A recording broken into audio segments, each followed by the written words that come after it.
Bonjour, bonsoir, bienvenue à vous tous qui nous rejoignez des quatre coins de la planète. Vous êtes sur TV5 Monde et je suis ravie de vous servir de guide dans cette incursion sur le fond de l'excellence que vous propose Nec Plus Ultra. Voici le sommaire. Suivons dans le Bordelais le sommelier Marco Pelletier à la découverte de rares cuvées de vignerons. Découverte dans le détail des 1001 atours des derniers paruriers français. Découverte par un atelier parisien qui habille de 1001 couleurs les plus belles créations horlogères.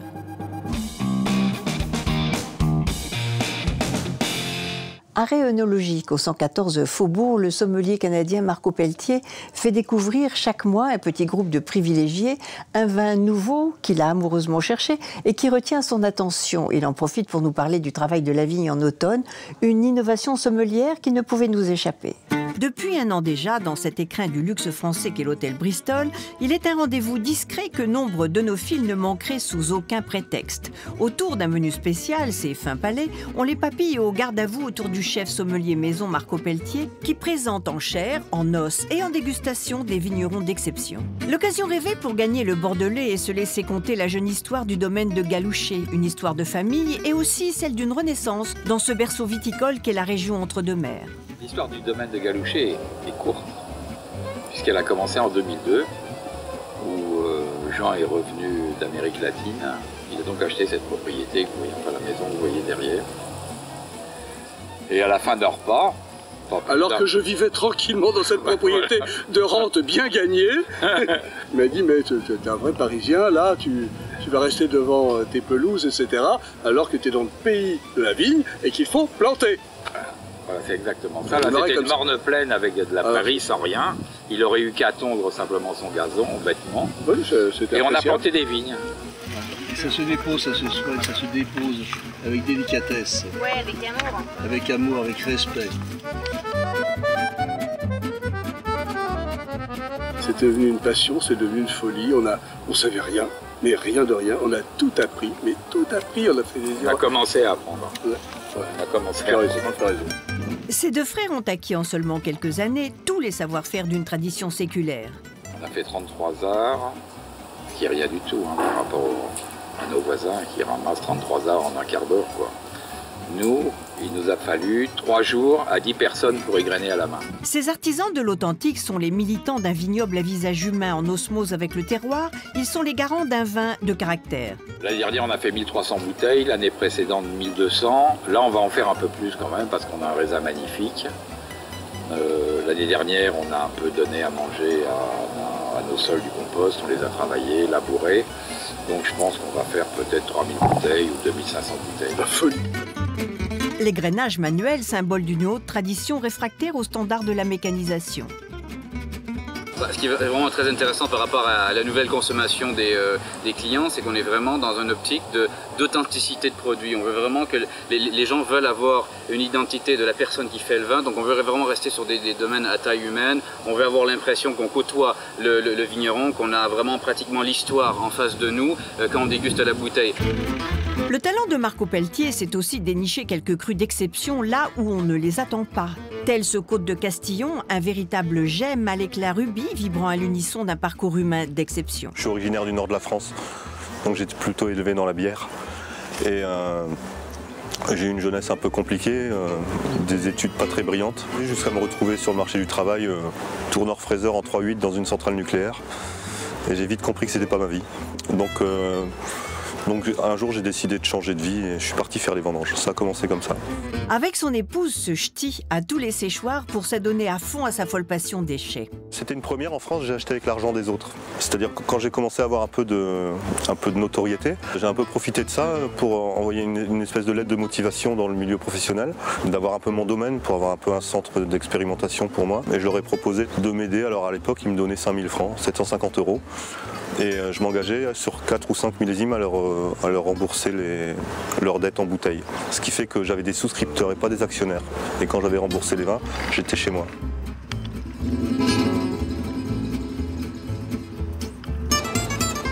c'est le plus beau métier du monde. C'est le dernier métier où on va maîtriser toute la chaîne. On ne demande pas à un boulanger de maîtriser son blé, de faire sa farine, c'est fini ça. Le vigneron, c'est le seul métier qui reste. On va partir d'un coup de sécateur sur un bourgeon pour finir à mettre un bouchon sur une bouteille. Et on va maîtriser tout ce cycle. Et moi, cet esprit de globalité, de vivre avec la saison, d'avoir des choses qui changent sans arrêt. Et surtout ici à Bordeaux, parce qu'on est sur un climat assez océanique, c'est assez difficile. Chaque millésime est une page blanche, il y a une remise en cause perpétuelle. Il n'y a pas de routine. Et comme la routine me désespère, c'est un métier qui me va bien.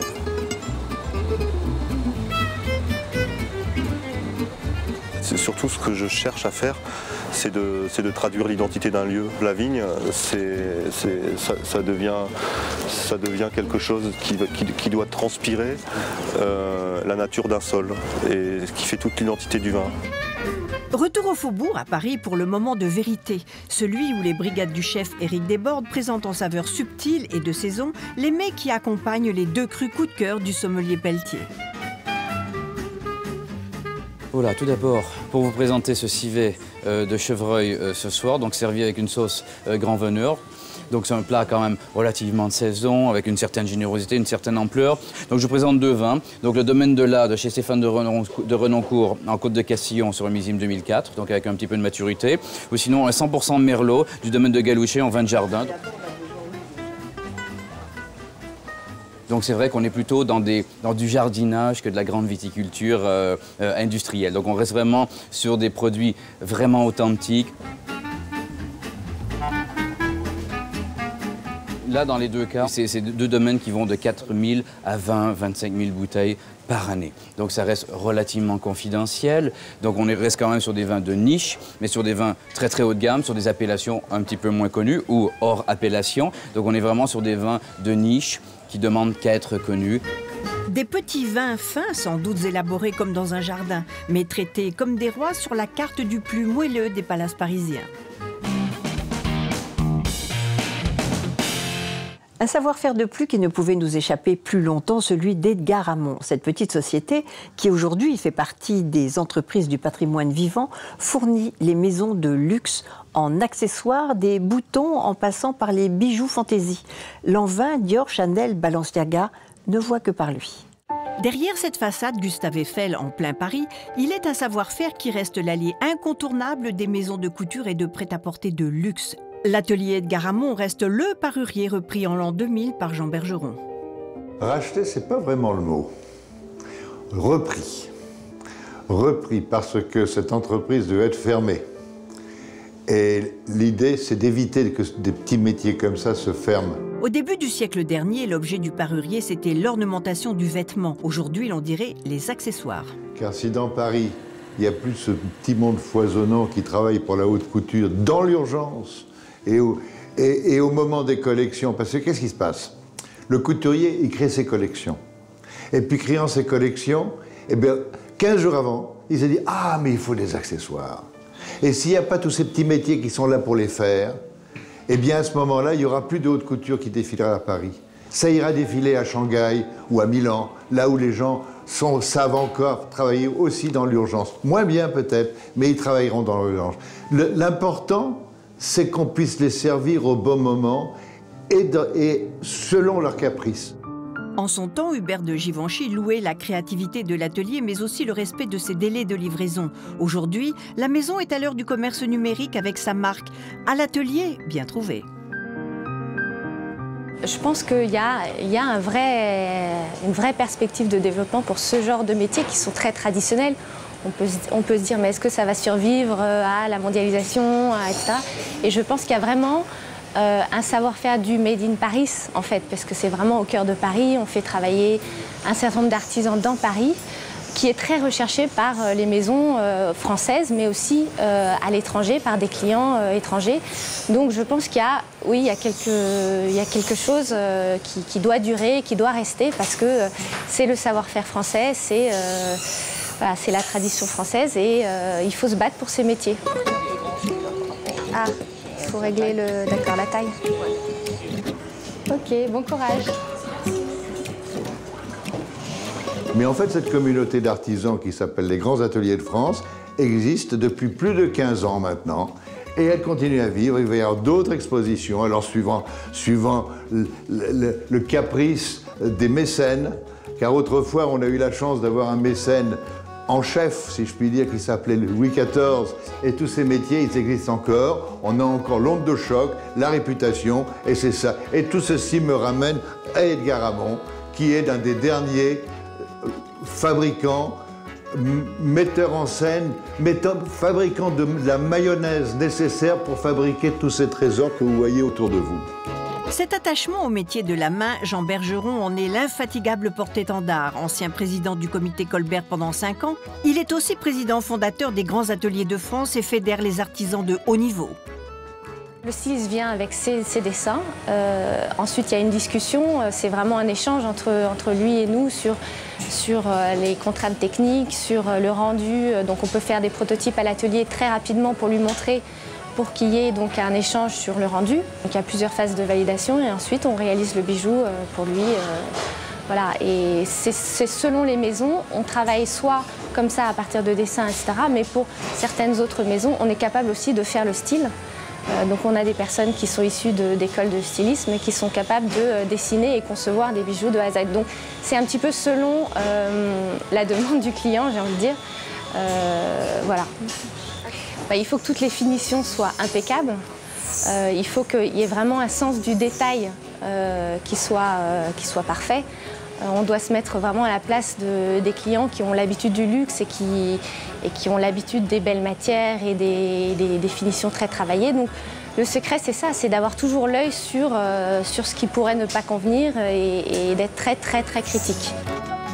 En plus de la résine et du tissu, l'atelier est connu pour être l'un des seuls à travailler le cuir et le métal. Les méticuleux collages de strass et les montages de bijoux complètent cette palette étendue. La transmission du bijou, de certaines pièces qui, dans l'imaginaire collectif, se transmettent parfois dans la famille, de mère en fille, etc. Ça reste quelque chose de fort, même pour les jeunes générations.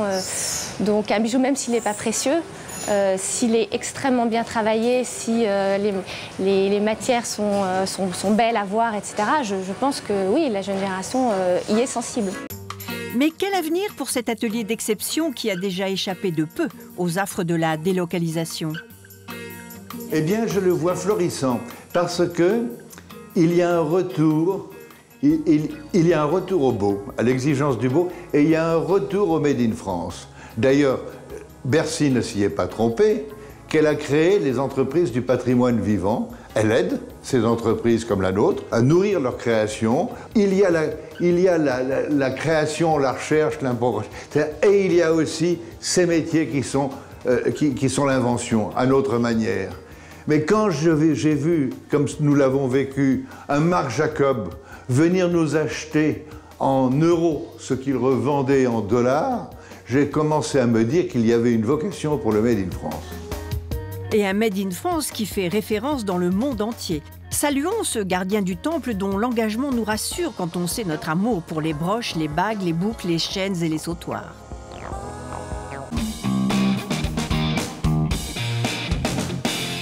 Vous reprendrez bien un peu d'excellence. Alors, allons faire un tour à l'atelier du bracelet parisien.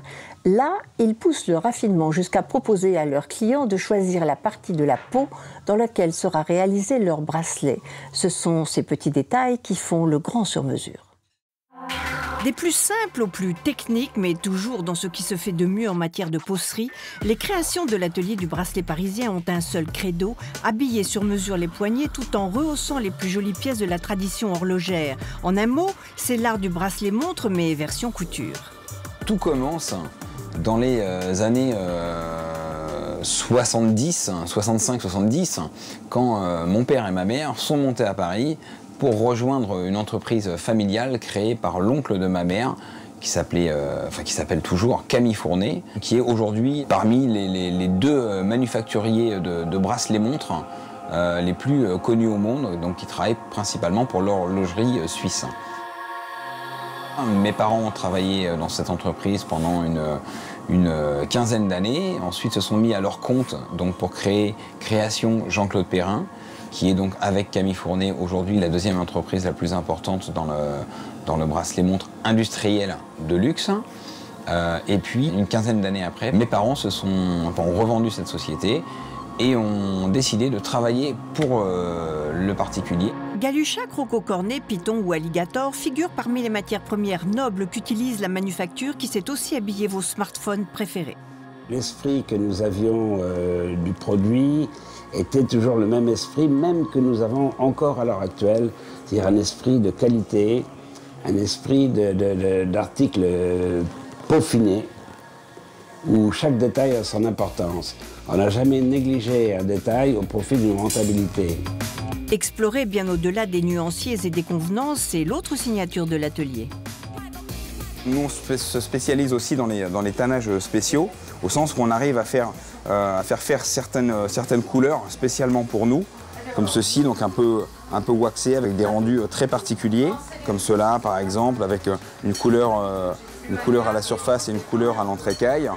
Ça, c'est un tannage naturel. Donc essayer d'éblouir les clients par la diversité. Dernier fabricant français de bracelets montres dont la production est à la fois 100% française et 100% artisanale, ABP est le seul professionnel du secteur ayant obtenu le label français Entreprise du patrimoine vivant. Alors là, on va s'occuper de la coupe des bracelets commandés.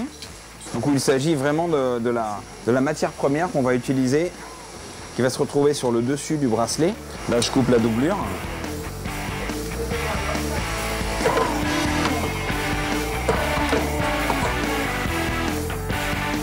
Mais maintenant, il va falloir qu'on ait un bracelet qui soit homogène, aérodynamique. Donc je ne peux pas me permettre d'assembler des choses comme ça de bout de pourpoint, parce que sinon après ça fait des escaliers. Donc en fait, l'idée avec cette machine est de créer des biseaux selon les formes désirées par le client ou par notre gamme technique. Une fois réassemblés, on va avoir les doublures qui vont se coller dessus. Donc maintenant, on va faire du montage. C'est-à-dire qu'on va assembler ces différentes parties de cuir. J'en colle mes parties. On a aussi besoin de papier indéchirable qui va faire en fait un renforcement au niveau des axes de fragilité, c'est-à-dire de tension du moins, aux pompes près de la montre et à la boucle. Là, je vais parer mon papier indéchirable, toujours pour éviter les surépaisseurs, même si ça fait que 0,3 de millimètre. L'important, c'est qu'on arrive à 0.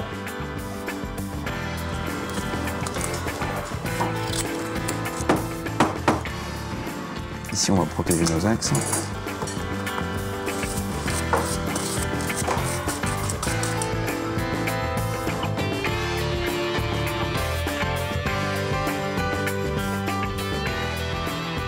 Là, on est vraiment sur ce qui se fait de plus technique en maroquinerie. Je vous invite à me suivre jusqu'à la machine à coudre. Puisque bien sûr, alors on peut coudre les bracelets à la main, moyennant supplément, mais 90% des bracelets que nous fabriquons sont cousus à la machine. Et pareil, hein, bien sûr, comme je vous l'ai dit tout à l'heure, le client a la possibilité de choisir parmi 600 couleurs de fil, mais il peut aussi choisir les épaisseurs et puis le type de couture.